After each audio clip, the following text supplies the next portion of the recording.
So they sell at the grocery store that I go to these little packages of natural uncured pepperoni, and they are delicious. And I just like to buy the packages and eat them because pepperoni is amazing. Apparently Bailey wants some. She's not getting any. No, these are not for you. Hello everyone, it is Samantha and I hope you guys are having a fabulous day today. Today I am here for my April wrap-up. So all of the books that I read in the month of April, alongside some of my bookish statistics. By the way, that word is really hard to say if you're a mushmouth like me. Statistics. Statistics.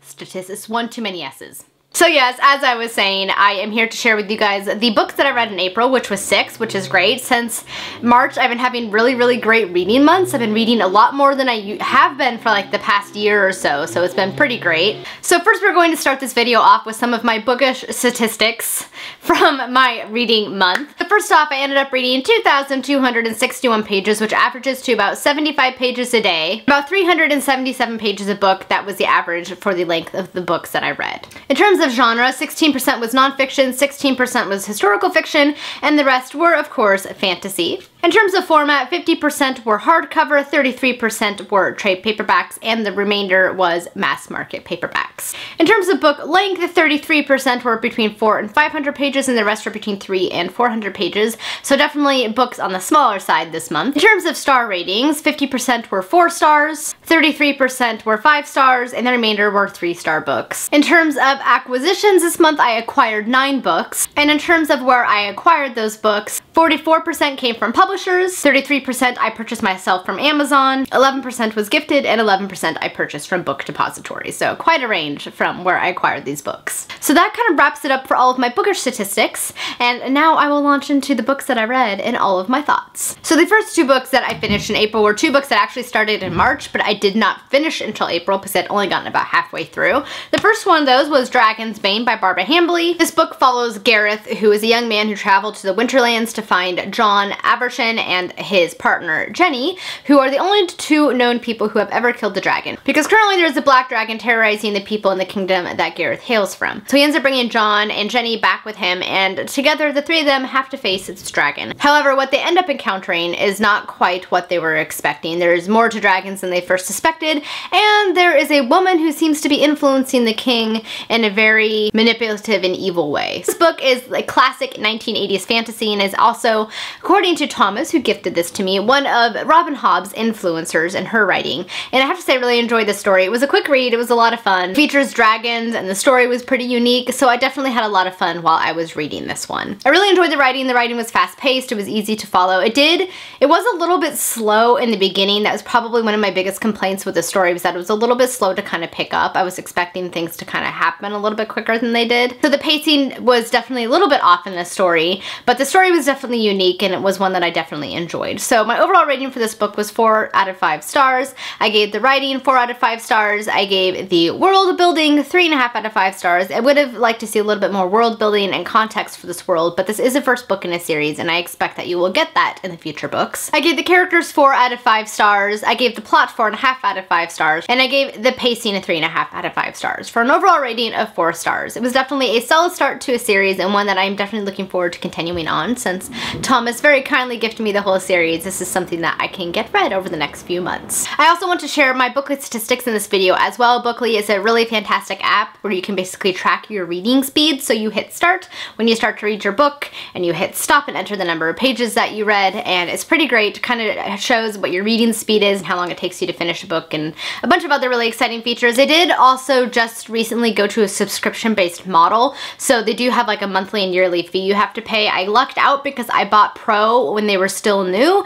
and so I fortunately do not have to pay for the subscription, but yeah. So if you are wanting to get this app, which I definitely recommend, do keep that in mind. They're also still working on an Android version of this app. It hasn't been released yet, but according to their website, they are working on it now. So yes, in terms of my Bookly statistics for this book was 341 pages. It took me 6.5 hours to read. I averaged about 52 pages an hour, and most pages I read in a day was 191. The next book that I read in April was was another one that I started in March, and that was The Table of Less Valued Knights by Marie Phillips. This is a humorous Arthurian retelling that is all about the knights who have to sit at the table of less valued knights. So basically the ones that Arthur has shunned and deemed not worthy to sit at the round table. In particular, it follows our main character of Humphrey, who has been sitting at this table for a while, and he soon takes upon a quest that he thinks will get him back into the good graces of the king. But things are not quite as they seem, and he ends up on an adventure with Queen Martha of Puddock, who also is harboring her own secrets.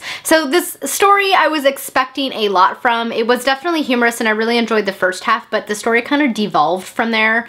It just kind of, I don't know, it became kind of raunchy. It reminded me of when you're watching a spoof movie and it kind of starts out funny and there's some funny scenes, and then suddenly it just becomes kind of gross and raunchy. That was basically what this book ended up becoming towards the end. So it started out strong and it really let me down at the end. So I ended up rating this book 3 out of 5 stars because I was really wanting a lot more from this book, and it really would have been good if the humor hadn't kind of devolved into just kind of raunchy, gross humor. There was one character in particular who was supposed to be reprehensible and you weren't supposed to like him, but just some of the things he was saying and doing were just disgusting, and I just could not do it. So that got knocked down a couple stars because of that. So I ended up rating this book 3 out of 5 stars. I would give the writing 3 out of 5 stars. I gave the characters 2.5 out of 5 stars. I gave the story itself 4 out of 5 stars because the story was pretty fun and intriguing, but it was the writing that let me down. And I ended up giving the pacing 3 out of 5 stars because there were several spots in this book where the pacing kind of bogged down and it kind of became a little bit tedious.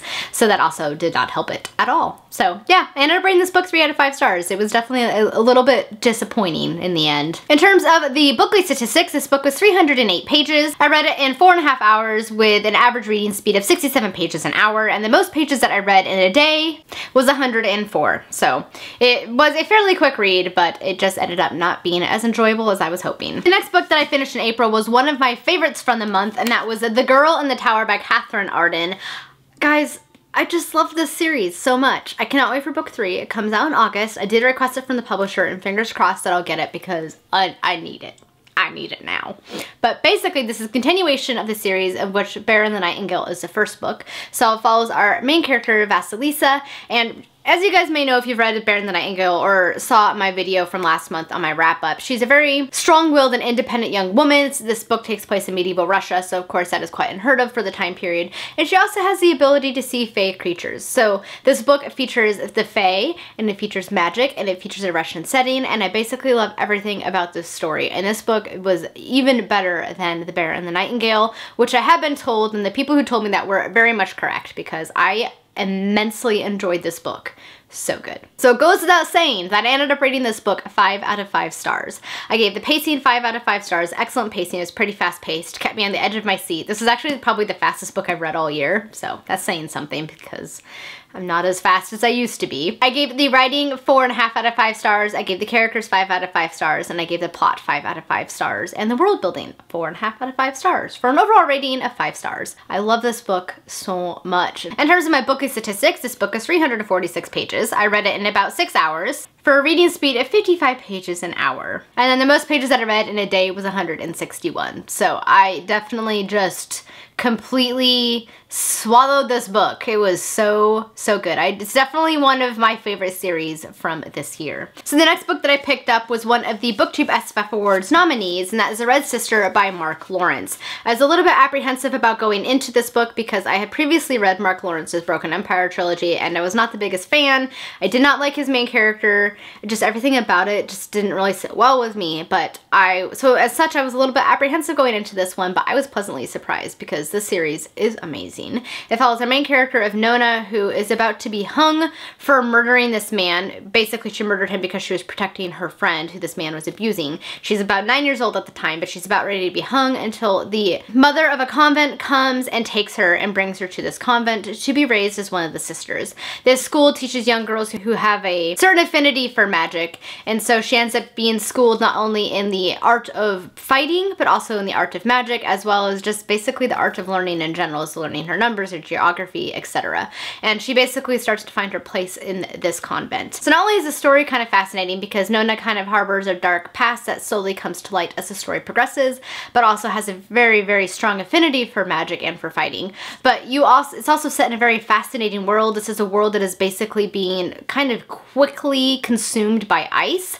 And long ago, the ancestors had basically shot a false moon into the sky, and every single night the moon reflects off of the sun and basically kind of keeps the ice at bay because it burns a path through the ice. So basically there's a small equator around the world that does not have any ice in it, and people are forced to live in these small areas. So the world itself is very fascinating, plus the characters are great, and I absolutely loved this story. And this book does feature diversity. It features LGBTQ characters, including lesbian characters, as well as I believe Nona is supposed to be bisexual, given something that she kind of reveals throughout the course of the book, because she admits that she has a crush on her friend Ara, as well as another young man that she lived with when she was a child. So not only does it feature diversity in the aspect of LGBTQ characters, but also features characters who show a diversity of race, because there are darker skinned characters who are some of the main characters. So I really, really enjoyed this story. Ended up rating it 4 out of 5 stars. I really, really enjoyed this story. Ended up rating it 4 out of 5 stars. I gave the pacing 3.5 out of 5 stars. The first half of the book definitely moved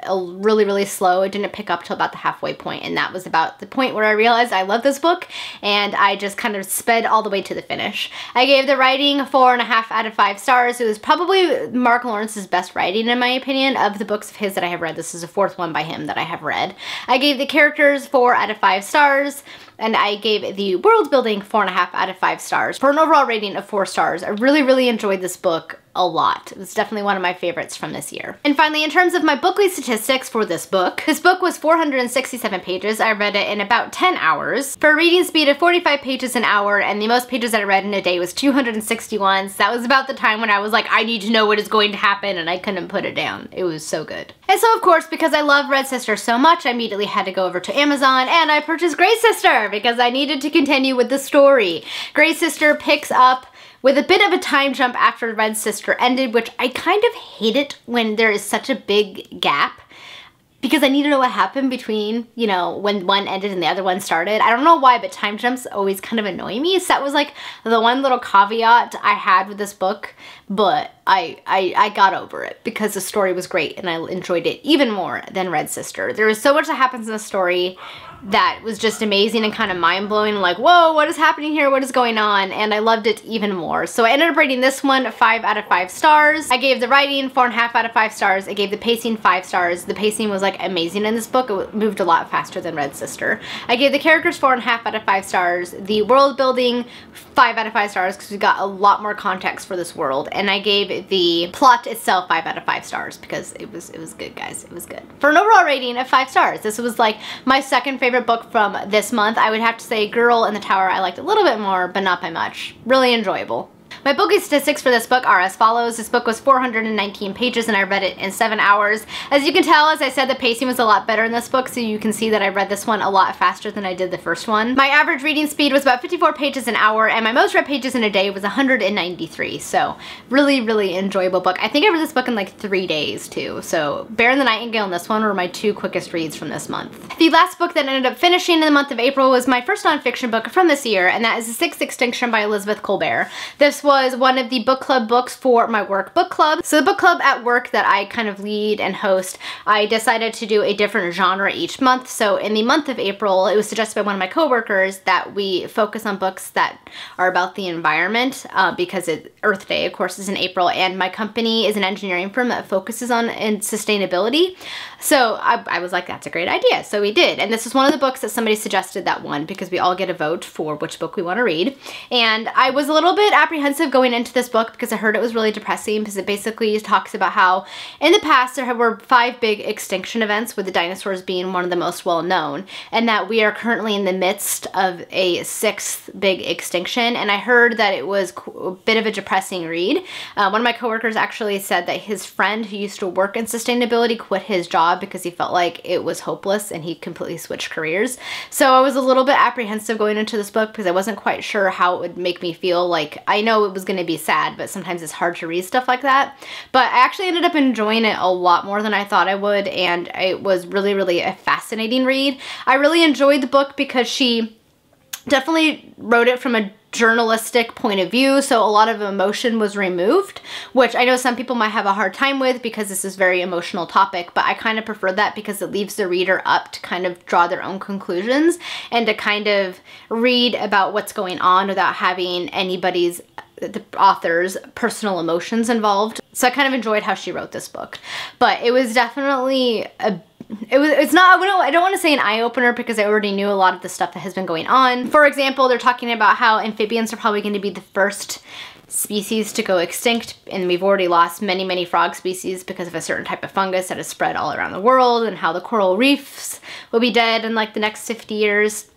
And so there's definitely like a lot that she covers in this book, but what I found fascinating is that she also shows kind of the evolution of science and how we went from not even having the word extinction in our vocabulary and the concept that species have gone extinct until probably the late 1800s, early 1900s, where that really took root, and kind of how we got to that point and kind of examining the prior extinctions and what scientists know about them. And it was just a really fascinating read and one that I really enjoyed and really learned a lot from. So I ended up rating this book 4 out of 5 stars. It's always a little bit hard kind of rating nonfiction books because they are nonfiction, but I would have to say that just the content and the fact that she kind of delivered it without her own influence, it was definitely very factual based. I really enjoyed and thought that it was really, really well written. So as I said, I ended up rating this one 4 out of 5 stars. Definitely a fascinating read and one that I definitely recommend. For me, it actually read pretty quick, so that was also a nice little thing about the book. The pacing was done quite well. So in terms of my Bookly statistics, this book was 269 pages and I read it in just under 6 hours. My average reading speed was 46 pages an hour, and the most pages I read in a day was 100 pages. So it was definitely a fairly quick read and one that I'm very glad that I picked up and read. So that is it for all of the books that ended up completing in the month of April. I did start one book and I got halfway through, but I did not finish it. I actually just finished it yesterday, which was the 4th of May. So didn't quite make it into my April wrap up as a complete book, but I'm going to mention it because I did start it, and that was Child of a Mad God by R.A. Salvatore. I was looking forward to this one so much, and spoilers for next month's wrap up, but I hated it. It sucked. Do not recommend at all. So the only bit of it that I liked was like the last 50 pages, and it's almost a 500-page book, so a little bit sad. But I did start this one and I did finish it finally, even if it was a little bit disappointing. Alright guys, that is it for my April wrap up. All of the books that I read in April, my thoughts on them and everything. I have a feeling this is going to be a long video, so if you stuck to the end, thank you, because I feel like it was a rambly mess, but hopefully it wasn't. You guys, as always, will have to let me know if you've read any of these books and what your thoughts are. Just anything you want to throw down in the comments, please feel free to do so. Thank you guys so much for watching. Hope you have a wonderful day. Until next time, happy reading. Bye! Oh. Whoops. Wonder if I'll keep that in. Probably not. This thumbnail business is hard, yo.